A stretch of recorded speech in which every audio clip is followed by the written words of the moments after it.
अस्सलामुअलैकुम दोस्तों और साथियों, उम्मीद है आप लोग खैरियत से होंगे। आज की इस वीडियो में विटामिन K2 की हम बात करेंगे। बहुत कम बात करते हैं तकरीबन तमाम डॉक्टर बशमूल मेरे, लेकिन विटामिन K2 की जितनी कम बात की जाती है उतना ही ये ज़्यादा अहम विटामिन है।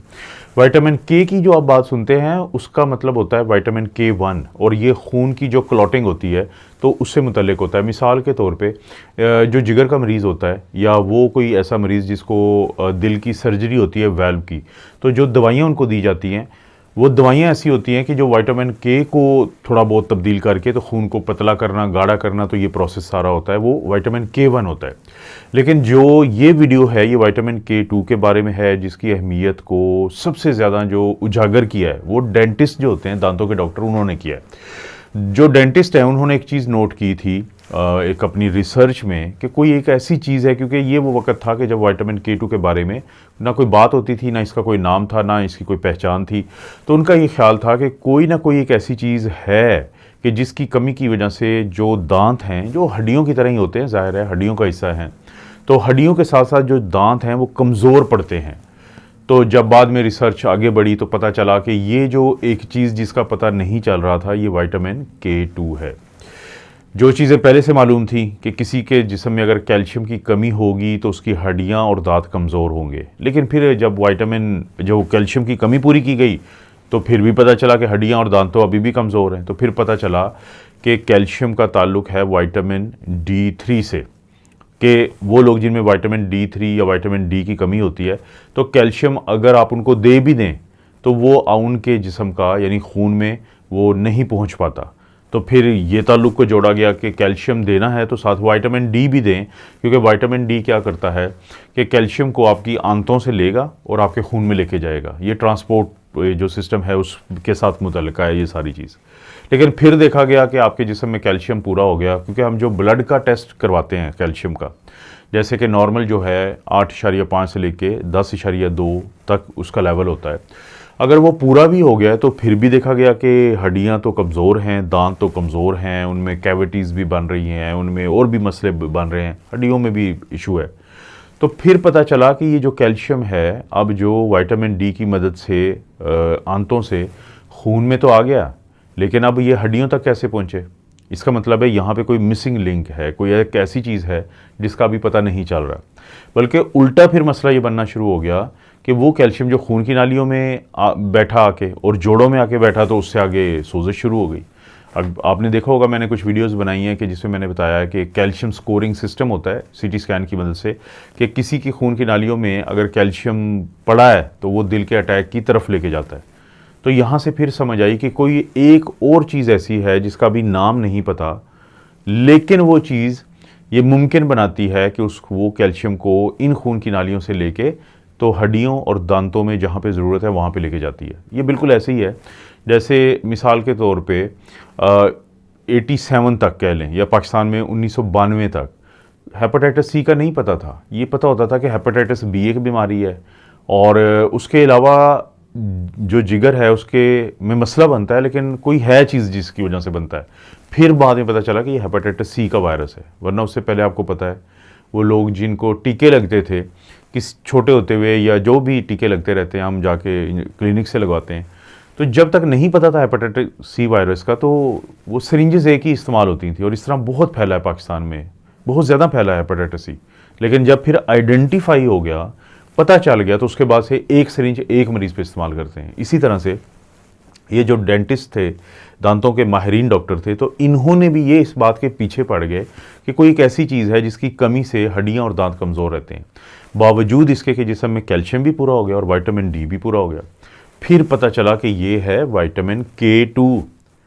होता यह है कि जो घास होता है इसके अंदर विटामिन K1 होता है।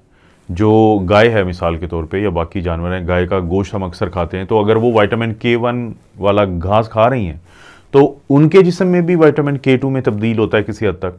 और इसी तरह से जब हम ये चीज़ें खाते हैं और विटामिन K1 वाली, तो हमारे जिस्म में कुछ अच्छे वाले जो बैक्टीरिया होते हैं तो वो भी K1 से K2 में तब्दील करते हैं। लेकिन हमें अपनी कमी को पूरा करना इसलिए ज़रूरी है कि मिसाल के तौर पे ना सिर्फ ये कि ये हमारे खून की नालियों से कैल्शियम को वहाँ से उठा के और जहाँ पे ये ज़रूरत है हड्डियों में, दांतों में, और वहाँ पे लेके जाना, पहली ये बात।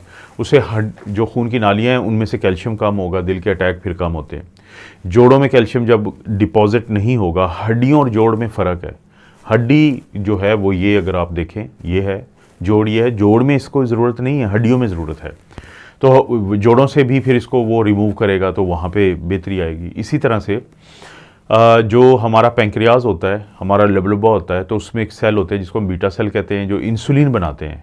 तो जब विटामिन K2 लोगों में पूरा होता है तो इंसुलिन की जो बनना होता है वो इस तरह से वो उसको कंट्रोल किया जाता है कि रेजिस्टेंस नहीं होती बल्कि सेंसिटिविटी होती है कि इंसुलिन फिर काम करती है। और ये नहीं होता कि धड़ाधड़ इंसुलिन बन रही है, आगे वो काम नहीं करेगी तो लोगों में फिर इंसुलिन रेजिस्टेंस आती है। तो ये भी इसका बहुत बड़ा फ़ायदा है। इसी तरह से वो लोगों में देखा गया कि जिनमें विटामिन K2 की कमी पूरी हो जाती है तो उनकी ब्रेन एक्टिविटी बेहतर हो जाती है, उनका सोचने का अमल। बहुत दफ़ा होता है कि आप किसी भी शख्स से कोई बात करते हैं तो वो खाली दिमाग से आपको बातों का जवाब देता है, ख़ास तौर पे जब आप उसको उसके इर्द गिर्द की चीज़ों के बारे में पूछते हैं।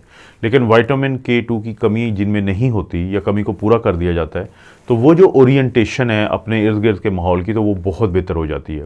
और भी इस तरह के बहुत सारे फ़ायदे हैं।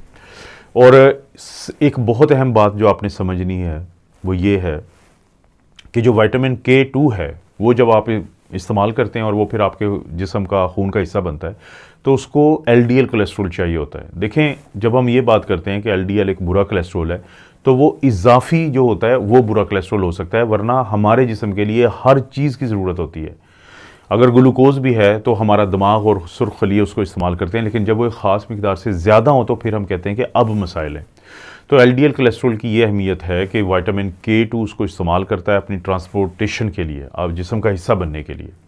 तो विटामिन K2 जो इस वीडियो की एक अहम बात है वो ये है कि कहाँ से फिर हमें मिलेगा। अगर मैं चाहता हूँ कि आपको एक ऐसी चीज़ बता दूँ कि आप वो अगर खाएंगे तो उसमें विटामिन K2 होता है, तो वो कौन सी चीज़ है? वो है पनीर, चीज़। ये जो गाय होती है, ख़ास तौर पे देखें, गाय अगर आप कुछ फार्म्स पे जाएं तो गाय जो है ना वो घास खाती हैं, वो सूरज की रोशनी में घूमती फिरती हैं। वो ग्रास फेड इनको हम कहते हैं कि लोगों ने पाली हुई होती हैं, अपने खेतों में वो घूमती हैं, वहाँ से अपना चारा खाती हैं, धूप में रहती हैं। तो उनका जो पनीर होता है और इसी तरह से जो बटर यानी मक्खन होता है तो उसके अंदर विटामिन K2 होता है। ये आपको सबसे आसान ज़रिया है जो आपको मिल जाएगा। तो जो चीज़ है, पनीर है, उसको अगर आप इस्तेमाल करेंगे मुख्तलिफ़ तरीक़ों से, या मक्खन को इस्तेमाल करेंगे, लेकिन उसका सोर्स या ज़रिया मैं आपको बता चुका हूँ कि वो फार्मी ना हो बल्कि वो जो ग्रास फेड काउज़ होती हैं, वो गाय जो घास चरती रहती हैं, सूरज की रोशनी में घूमती फिरती रहती हैं, तो उनमें जो क्वालिटी होती है ना विटामिन K2 की, वो बहुत ज़बरदस्त होती है। वैसे तो दुनिया में जो सबसे अच्छा ज़रिया है वो एक जापानी डिश है, एक नेटो भी कहते हैं, नाटो भी कहते हैं, आप पे है कि आप क्या उसको प्रोनाउंस करते हैं।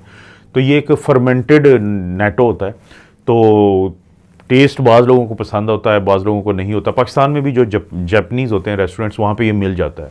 ये विटामिन K2 का एक बेहतरीन ज़रिया है, लेकिन क्योंकि हर बंदे की पहुँच में ये नहीं है तो चीज़ या पनीर या मक्खन जो है वो विटामिन K2 का एक बहुत अच्छा ज़रिया है। आप विटामिन K2 की अगर कमी आपके अंदर नहीं होगी तो विटामिन D भी सही काम करेगा, क्योंकि विटामिन D कैल्शियम को खून की नालियों में तो ले आएगा आंतों से, लेकिन वहाँ से हड्डियों में लेके जाना जो है वो फिर विटामिन K2 की मदद से है। इसीलिए आप नोट करेंगे कि आजकल मार्केट में आपको जो सप्लीमेंट मिलते हैं तो उनके अंदर लिखा होता है कि इसके अंदर विटामिन D भी है प्लस K2 है। पहले ऐसे नहीं होता था।